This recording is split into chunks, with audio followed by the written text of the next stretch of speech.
love does not envy or boast. It is not arrogant or rude. It does not insist on its own way. It is not irritable or resentful.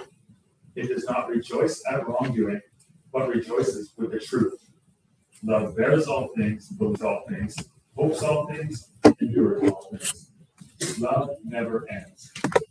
As for prophecies, they will fail. As for tongues, they will cease. As for knowledge, it will pass away. For we know in part and prophesy in part, but when the perfect comes, the partial will pass away. When I was a child, I spoke like a child, I thought like a child, I reasoned like a child. When I became a man, I gave up childish ways.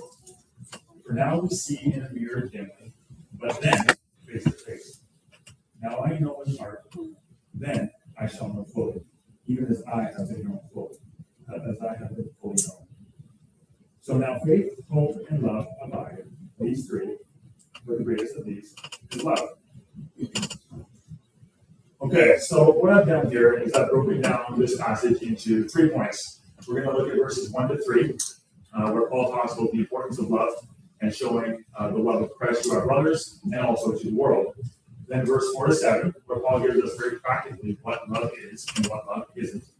And then verses 8 to 13, where we will see how permanent love is and where and when it's perfected.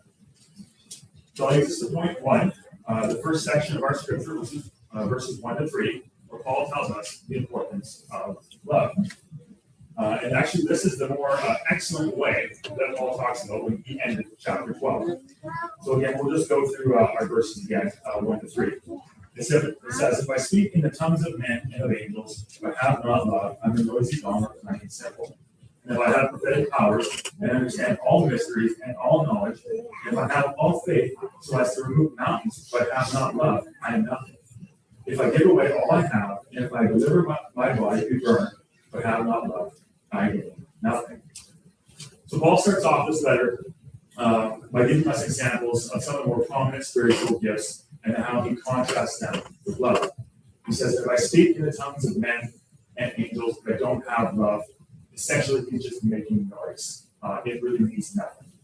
If I have prophetic powers and if I have all wisdom and all faith but I don't have love, he says, I am nothing.